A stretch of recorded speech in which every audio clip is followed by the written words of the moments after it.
नमस्कार दोस्तों, आपका भक्ति कीर्ति चैनल में स्वागत है। आज आपको सुंदरकांड पढ़ने वालों के लिए एक ऐसा चमत्कार है। आप कहानी को लास्ट तक सुने। सुंदरकांड के कितने चमत्कार होते हैं। अभय नाम का एक व्यक्ति जो 28 साल का एक युवक दिल्ली की तंग और शोर भरी गलियों में अपने छोटे से किराए के कमरे में रहता था। उसका कमरा इतना छोटा था कि एक पुराना पलंग, एक टूटी सी मेज और कुछ बिखरे हुए कपड़ों के अलावा कुछ और रखने की जगह नहीं थी। दीवारों पर सीलन के धब्बे थे और खिड़की से आने वाली हल्की रोशनी कमरे को और उदास बनाती थी। अभय की जिंदगी भी उस कमरे की तरह थी, सीमित, उदास और बिना किसी रोशनी के। कभी अभय का जीवन सपनों से भरा था। वह हरियाणा के एक छोटे से गांव सूरजपुर का रहने वाला था, जहां उसके माता पिता खेती करते थे। बचपन में वह अपने गांव के स्कूल में सबसे होशियार छात्र था। शिक्षकों का कहना था कि अभय एक दिन बड़ा इंजीनियर बनेगा और अपने परिवार का नाम रोशन करेगा। उसकी माँ सावित्री हर रात उसे कहानियाँ सुनाती थी, हनुमान जी की वीरता, रामायण की गाथाएं और यह कि मेहनत और भक्ति से कोई भी मंजिल पाई जा सकती है। अभय ने इन्हीं कहानियों से प्रेरणा ली और इंजीनियरिंग कॉलेज में दाखिला लिया, लेकिन कॉलेज के बाद की जिंदगी ने उसके सारे सपनों को तोड़ दिया। 4 साल पहले उसने अपनी डिग्री पूरी की, लेकिन नौकरी की तलाश में बार बार असफलता ने उसे तोड़कर रख दिया। वह दर्जनों इंटरव्यू में गया, लेकिन हर बार उसे या तो रिजेक्शन मिला या कोई जवाब ही नहीं। उसकी डिग्री एक बेकार कागज का टुकड़ा बनकर रह गई। परिवार की आर्थिक तंगी ने हालत और बदतर कर दी। उसके पिता रामस्वरूप की तबीयत खराब रहने लगी थी और खेतों से होने वाली कमाई दवाइयों में खर्च हो रही थी। अभय की छोटी बहन राधा कॉलेज जाना चाहती थी, लेकिन परिवार के पास पैसे नहीं थे। अभय का निजी जीवन भी बिखर चुका था। उसकी गर्लफ्रेंड नेहा, जिसके साथ वह कॉलेज के दिनों से रिलेशनशिप में था, उसे छोड़कर चली गई। नेहा का कहना था, अभय, मैं तुमसे प्यार करती हूँ, लेकिन मैं एक ऐसी जिंदगी नहीं जी सकती जहाँ हर दिन सिर्फ संघर्ष हो। अभय ने उसे रोकने की कोशिश की, लेकिन नेहा ने उसका फोन नंबर तक ब्लॉक कर दिया। उस रात अभय अपने कमरे में अकेला बैठा रोया था। उसे लगा कि उसने सब कुछ खो दिया, अपने सपने, अपनी प्रेमिका और सबसे जरूरी खुद पर भरोसा। अब अभय की जिंदगी एक रस्म बन चुकी थी। सुबह वह उठता, ऑनलाइन जॉब का आवेदन करता और फिर बिना किसी उम्मीद के इंटरव्यू के लिए निकल पड़ता। रात को वह अपने कमरे में लौटता, जहां खामोशी और अंधेरा उसका इंतजार करती।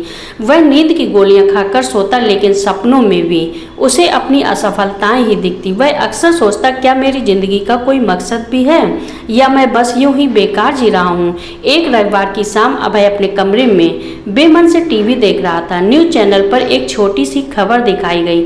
दिल्ली से लगभग 4 घंटे की दूरी पर एक छोटे से कस्बे नीलपुर में एक प्राचीन हनुमान मंदिर था। खबर में बताया गया कि लोग इस मंदिर में अपनी समस्याओं का हल ढूंढने आते हैं। मंदिर में हर शाम सुंदरकांड का पाठ होता था और भक्तों का मानना था कि इससे उनकी जिंदगी में चमत्कार होते हैं। अभय ने पहले तो इस खबर को नज़रअंदाज किया। वह नास्तिक नहीं था, लेकिन उसका भरोसा भगवान, चमत्कारों और यहाँ तक कि खुद पर भी खत्म हो चुका था। उसकी माँ ने उसे बचपन में हनुमान चालीसा सिखाई थी, लेकिन वह इसे भूल चुका था। फिर भी मन के किसी कोने में एक छोटी सी उम्मीद जागी। मेरे पास खोने को और क्या बचा है, उसने सोचा। उसने अपनी जेब में बचे 500 रुपए गिने, एक पुरानी सी बस में सवार हुआ और मंदिर की ओर चल पड़ा। नीलपुर पहुंचते पहुंचते शाम हो चुकी थी। मंदिर का परिसर शांत और सादगी भरा था। एक विशाल बरगद का पेड़ मंदिर के प्रवेश द्वार पर खड़ा था, जिसके नीचे कुछ लोग ध्यान मग्न बैठे थे। मंदिर के अंदर हनुमान जी की एक बड़ी मूर्ति थी, जिसके सामने तेल के दीपक जल रहे थे। हवा में अगरबत्ती की खुशबू और मंत्रों की गूंज थी। अभय ने अपने जूते उतारे और मंदिर के अंदर कदम रखा। वह एक कोने में चुपचाप बैठ गया। कुछ लोग सुंदरकांड का पाठ कर रहे थे। उनकी आवाज में एक अजीब सा सुकून था, जो अभय के मन को छू रहा था। उसने अपनी आंखें बंद की और पाठ को सुनने की कोशिश की, लेकिन उसका मन बार बार भटक रहा था। वह सोच रहा था, क्या ये सब सचमुच मेरी जिंदगी बदल सकता है या ये भी बस एक और बेकार कोशिश है? तभी उसे अपने कंधे पर हल्का सा स्पर्श महसूस हुआ। उसने आंखें खोली तो सामने एक बुजुर्ग साधु खड़े थे। उनकी दाढ़ी सफेद थी, चेहरा शांत और आंखों में एक गहरी चमक थी। साधु ने भगवा वस्त्र पहने थे और उनके हाथ में एक पुरानी सी किताब थी। उन्होंने मुस्कुराते हुए कहा, बेटा, तुम्हारा मन बहुत बेचैन है, क्या बात है? अभय को समझ नहीं आया कि जवाब दे या चुप रहे, लेकिन साधु की आंखों में कुछ ऐसा था कि वह खुद को रोक नहीं पाया। उसने अपनी सारी कहानी सुना दी, अपनी असफलताएं, नेहा को छोड़कर चले जाना, परिवार की आर्थिक तंगी और अपनी जिंदगी से हार मानने की बात। उसकी आवाज में दर्द था और कई बार वह रुक रुक कर बोल रहा था। साधु ने चुपचाप सब सुना, फिर धीरे से कहा, तुम्हारी कहानी नई नहीं है बेटा। हर इंसान की जिंदगी में एक ऐसा मोड़ आता है जहां उसे लगता है कि अब सब खत्म हो गया, लेकिन सुंदरकांड हमें सिखाता है कि कोई भी मुश्किल स्थायी नहीं होती। अभय ने थोड़ा व्यंग भरे लहजे में कहा, बाबा, ये तो बस एक धार्मिक किताब है, इसमें मेरी जिंदगी की समस्याओं का हल कैसे हो सकता है? साधु ने हल्के से हंसते हुए कहा, सुंदरकांड कोई साधारण किताब नहीं है, ये एक जीवन दर्शन है। हनुमान जी की भक्ति, उनकी निष्ठा और उनके साहस की कहानी है। अगर तुम इसे समझ सको तो तुम्हारी हर समस्या का जवाब इसमें मिलेगा। क्या तुम तैयार हो इसे समझने के लिए? अभय को साधु की बातों में कुछ तो ऐसा लगा जो उसे अंदर तक छू गया। उसने हामी भरी।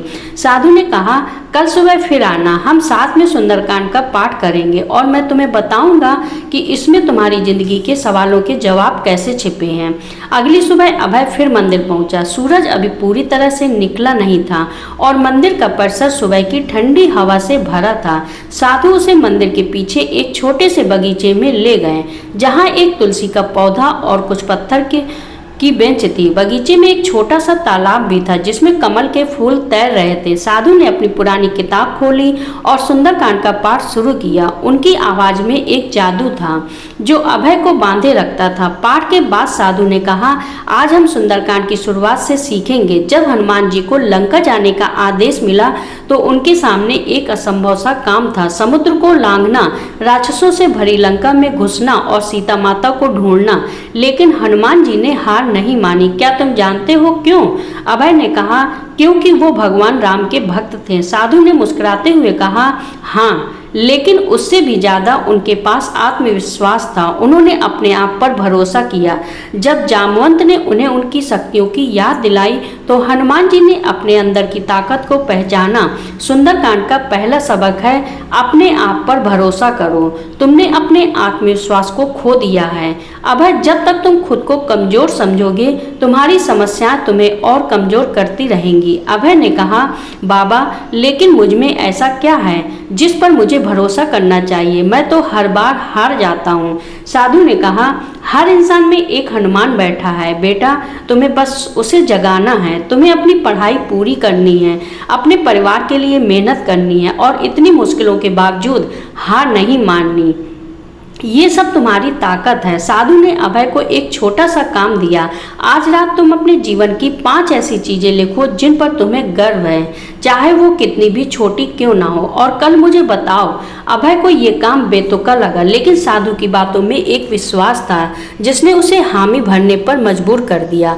उस रात वह अपने कमरे में बैठा और सोचने लगा। पहले तो उसे कुछ समझ नहीं आया। उसका मन बार बार उसकी असफलताओं की ओर भटक रहा था, लेकिन धीरे धीरे उसे कुछ बातें याद आईं। उसने एक पुरानी डायरी निकाली और लिखा, मैंने अपनी इंजीनियरिंग की पढ़ाई अपने दम पर पूरी की, भले ही परिवार की आर्थिक हालत खराब थी। मैंने कॉलेज में अपने एक दोस्त राहुल की मदद की थी जब वह डिप्रेशन से जूझ रहा था। मैंने अपने गांव के स्कूल में बच्चों को मुफ्त में पढ़ाया था जब मैं कॉलेज में था। मैंने नेहा के साथ अपने रिश्ते में हमेशा ईमानदारी रखी, भले ही वो टूट गया। मैं हर बार असफल होने के बाद भी कोशिश करता रहा। ये लिखते वक्त अभय को अजीब सा सुकून मिला। उसे लगा कि शायद वह उतना नकारा नहीं है जितना वह खुद को समझता था। अगले दिन उसने साधु को ये बातें बताईं। साधु ने मुस्कुराते हुए कहा, देखा बेटा, तुम में ताकत ताकत है, बस तुम उसे भूल गए हो। हनुमान जी ने भी अपनी शक्तियों को तब याद किया जब जामवंत ने उन्हें प्रेरित किया, तुम्हारा जामवंत तुम्हारा मन है, उसे जगाओ। अगले कुछ दिन अभय रोज मंदिर जाता और साधु के साथ सुंदरकांड का पाठ करता।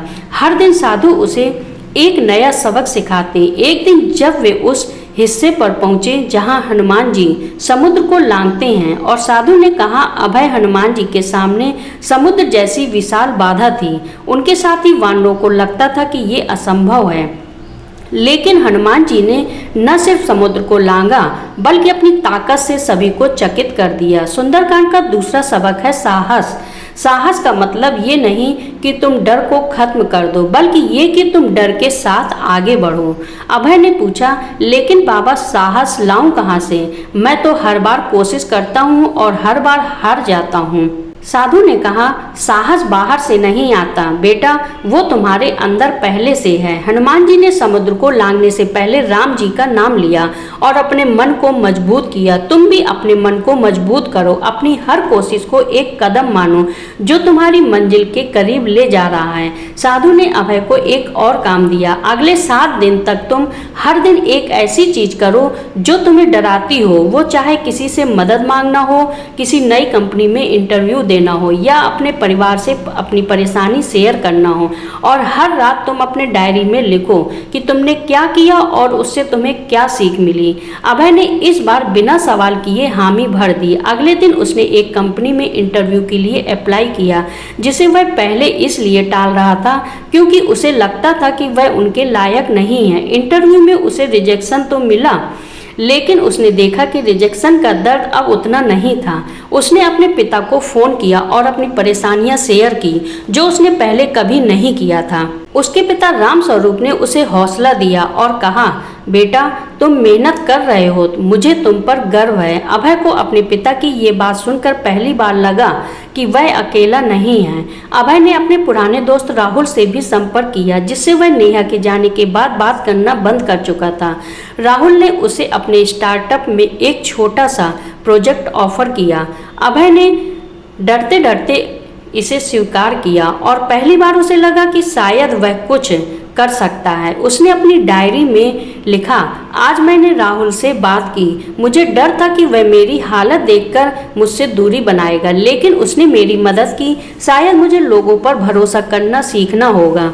कुछ हफ्तों बाद अभय के मन में एक बदलाव आने लगा था। वह अब पहले जितना निराश नहीं रहता था। सुंदरकांड का पाठ अब उसे सिर्फ एक धार्मिक किताब की कहानी नहीं लगती थी, बल्कि एक जीवन जीने का तरीका लगता था।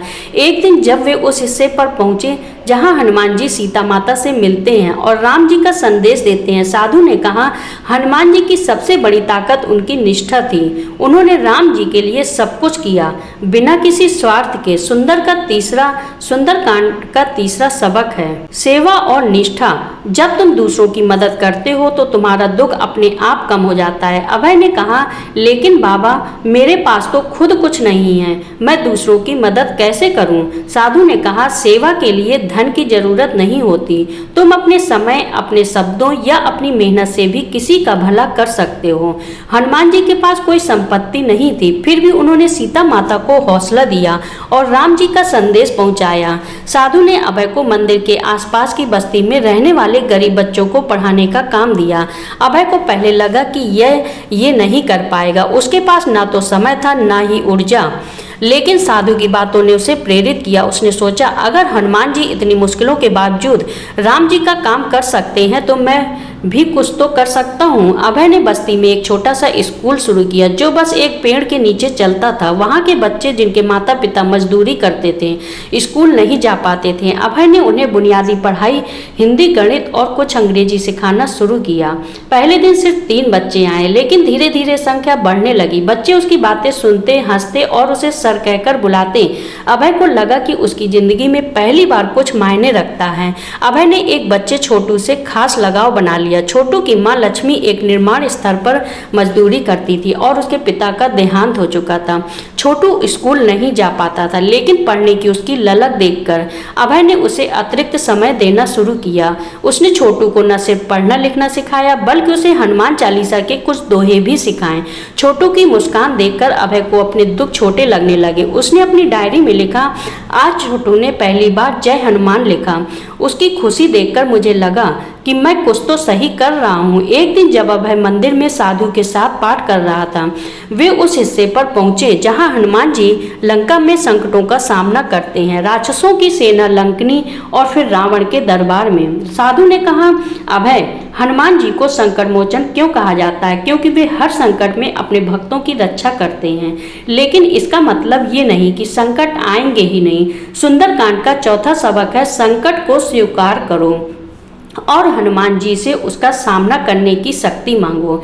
अभय ने कहा, बाबा, मेरी जिंदगी तो संकटों से भरी है। नौकरी का ठिकाना नहीं, परिवार की जिम्मेदारी है और मन में हमेशा डर रहता है कि मैं फिर से हार जाऊंगा।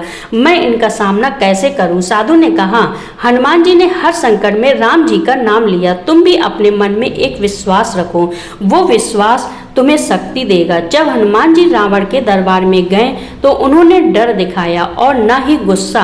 उन्होंने अपनी बुद्धि और भक्ति से रावण को जवाब दिया। तुम भी अपने संकटों का सामना बुद्धि और धैर्य से करो। साधु ने अभय को एक छोटा सा मंत्र दिया, जय हनुमान ज्ञान गुणगासर, जय हनुमान ज्ञान गुण सागर। उन्होंने कहा, जब भी तुम्हें लगे कि तुम हार रहे हो, इस मंत्र को मन में जपो। ये तुम्हें याद दिलाएगा कि तुम अकेले नहीं हो। अभय ने उस दिन से हर सुबह और रात को इस मंत्र का जाप शुरू किया। उसे नहीं पता था कि ये मंत्र उसकी जिंदगी में कितना बड़ा बदलाव लाने वाला था। कुछ दिनों बाद राहुल के स्टार्टअप में एक बड़ा प्रोजेक्ट आया और राहुल ने अभय को उसकी लीडरशिप करने का मौका दिया। अभय को डर था कि वह इसे संभाल नहीं पाएगा, लेकिन उसने मंत्र जपते हुए खुद को प्रेरित किया और पूरी मेहनत से काम शुरू किया। प्रोजेक्ट सफल रहा और राहुल ने उसे स्थायी नौकरी ऑफर की। अभय को पहली बार लगा कि शायद उसकी जिंदगी पटरी पर आ रही है। उसने अपनी पहली सैलरी से छोटू के लिए किताबें और स्कूल की यूनिफॉर्म खरीदी। लक्ष्मी ने उसे आशीर्वाद दिया और कहा, बेटा, तुमने मेरे छोटू को नया जीवन दिया। अभय को लगा कि उसने कुछ ऐसा किया है जो सही मायने में है। कुछ महीने बाद अभय की जिंदगी में एक नया मोड़ आया। राहुल के स्टार्टअप में एक और बड़ा प्रोजेक्ट आया, लेकिन इस बार कंपनी को एक प्रतिद्वंदी कंपनी से कड़ी चुनौती मिल रही थी। राहुल ने अभय को इस प्रोजेक्ट का नेतृत्व करने की जिम्मेदारी दी, लेकिन अभय को डर था कि वह इस बार असफल हो जाएगा। उसने साधु से अपनी चिंता साझा की। साधु ने उस दिन सुंदरकांड का वह हिस्सा पढ़ा जहां हनुमान जी लंका में अपनी पूंछ से आग लगाते हैं और रावण की सेना को भयभीत कर देते हैं। साधु ने कहा, अभय, हनुमान जी ने लंका में न सिर्फ साहस दिखाया बल्कि अपनी बुद्धि का भी इस्तेमाल किया। उन्होंने सही समय पर सही कदम उठाया। सुंदरकांड का पांचवा सबक है, धैर्य और बुद्धि। जब तुम संकट में हो तो जल्दबाजी में फैसला मत लो, अपने मन को शांत रखो और बुद्धि से काम लो। अभय ने कहा, बाबा, लेकिन जब सब कुछ दांव पर हो तो धैर्य कैसे रखूं? साधु ने कहा, हनुमान जी ने रावण के दरबार में धैर्य रखा, भले ही उन्हें अपमानित किया गया। उन्होंने अपनी बुद्धि से रावण को जवाब दिया और सही समय का इंतजार किया। तुम भी अपने प्रोजेक्ट में धैर्य रखो, अपने साथियों के साथ मिलकर काम करो और सही रणनीति बनाओ। अभय ने साधु की सलाह मानी। उसने अपनी टीम के साथ कई रातें जागकर प्रोजेक्ट की रणनीति बनाई। उसने प्रतिद्वंदी कंपनी के काम का अध्ययन किया और अपनी प्रस्तुति को बेहतर बनाया। जब प्रोजेक्ट की अंतिम प्रस्तुति का दिन आया, अभय ने मंत्र जपते हुए खुद को शांत रखा। उसकी मेहनत रंग लाई और उनकी कंपनी ने प्रोजेक्ट हासिल कर लिया। राहुल ने उसे बोनस दिया और कहा, अभय, तुमने कमाल कर दिया। अभय की जिंदगी अब बदल रही थी। उसकी नौकरी स्थायी हो चुकी थी और वह हर महीने अपने परिवार को कुछ पैसे भेजने लगा था। उसने अपनी माँ को फोन करके कहा, माँ, मैं अब ठीक हूँ, जल्दी ही तुम सबको दिल्ली बुलाऊंगा। उसकी माँ सावित्री की आवाज में खुशी थी जो अभय ने सालों बाद सुनी थी। उसने अपनी बहन राधा को कॉलेज में दाखिला दिलाने का वादा किया। एक दिन अभय ने अपने परिवार को दिल्ली बुलाया। सावित्री, रामस्वरूप और राधा पहली बार दिल्ली आए। अभय ने उन्हें अपने छोटे से कमरे में ठहराया और नीलपुर के मंदिर में ले गया। मंदिर में सावित्री ने हनुमान जी की मूर्ति के सामने सिर झुकाया और कहा, हनुमान जी, आपने मेरे बेटे को रास्ता दिखाया। अभय ने अपनी माँ को गले लगाया और कहा, माँ, ये सब तुम्हारी कहानियों और सुंदरकांड की वजह से हुआ। अभय ने अपनी बहन राधा को दिल्ली के एक कॉलेज में दाखिला दिलाया। राधा ने उसे गले लगाकर कहा, भैया तुम मेरे हीरो हो। अभय ने हंसते हुए कहा, नहीं राधा, असली हीरो हनुमान जी हैं। कई महीने बीत गए, अभय अब पहले जैसा नहीं था। अब वह हर सुबह उठकर सुंदरकांड का पाठ करता और उसमें से हर दिन एक नया सबक सीखता। उसने अपनी जिंदगी को नए सिरे से शुरू किया। राहुल के स्टार्टअप में उसकी मेहनत रंग लाई और अब एक छोटी सी टीम का लीडर था। वह बच्चों को पढ़ाने का काम भी जारी रखे हुए था। एक दिन साधु ने उसे बुलाया और कहा, अभय तुमने सुंदरकांड के सबक को अपनी जिंदगी में उतारा है। अब तुम्हारी जिंदगी की लंका पर विजय पाने का समय है। हनुमान जी ने लंका को जलाया था, लेकिन तुम्हें अपनी जिंदगी के डर, अपनी कमजोरियों और अपनी निराशा को जलाना है। अभय ने कहा, बाबा मैं अब पहले से बेहतर हूँ, लेकिन मुझे अभी भी लगता है कि मैं वो सब नहीं कर पाऊंगा जो मैं करना चाहता हूँ। साधु ने कहा, सुंदरकांड का आखिरी सबक है, विजय का मार्ग वही है जो तुम खुद बनाते हो। हनुमान जी ने अपने रास्ते की हर बाधा को अपने बल, बुद्धि और भक्ति से पार किया। तुम भी यह कर सकते हो। अभय ने उस दिन ठान लिया कि वह अपनी जिंदगी को पूरी तरह से बदल देगा। उसने एक ऑनलाइन कोर्स किया जिसमें वह अपनी इंजीनियरिंग की स्किल्स को और निखार सके। उसने अपने दोस्तों और परिवार के साथ फिर से जुड़ना शुरू किया। उसने अपनी माँ को गांव में एक छोटा सा घर बनवाने का वादा किया। कुछ साल बाद अभय एक सफल इंजीनियर था। उसने राहुल के साथ मिलकर एक स्टार्टअप शुरू किया जो गरीब बच्चों के लिए मुफ्त शिक्षा और टेक्नोलॉजी ट्रेनिंग प्रदान करता था। वह अब भी हर सुबह सुंदरकांड का पाठ करता था और हर बार उसे उसमें एक नया सबक मिलता था। अभय ने छोटू को अपने स्टार्टअप में एक इंटर्नशिप दी। छोटू अब एक होनहार छात्र था जो टेक्नोलॉजी में रुचि रखता था।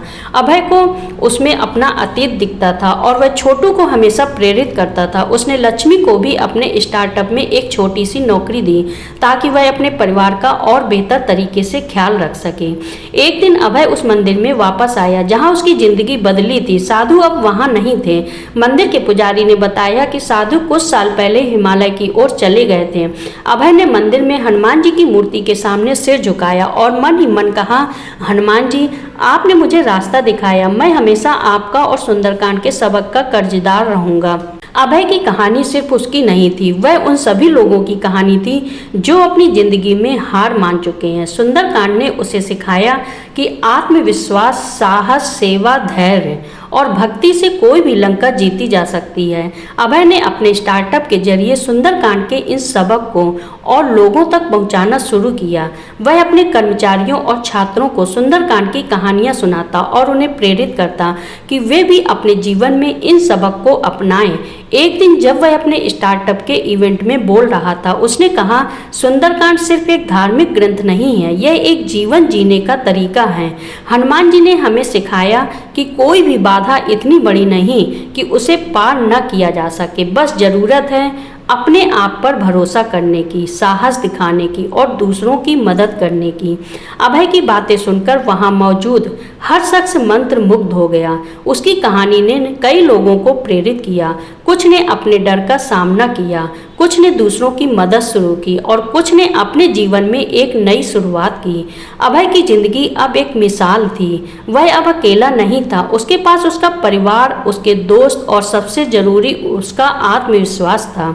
सुंदरकांड ने उसे न सिर्फ उसकी जिंदगी का मकसद दिया, बल्कि उसे एक ऐसा रास्ता दिखाया जिस पर चलकर वह दूसरों की जिंदगी भी बदल सकता था। दोस्तों, आशा करती हूँ कि आपको यह कहानी पसंद आई होगी। आपने इससे कुछ प्रेरणा जरूर ली होगी। कहानी पसंद आई हो तो वीडियो को लाइक करें, कमेंट करें और शेयर करें और चैनल को सब्सक्राइब करें।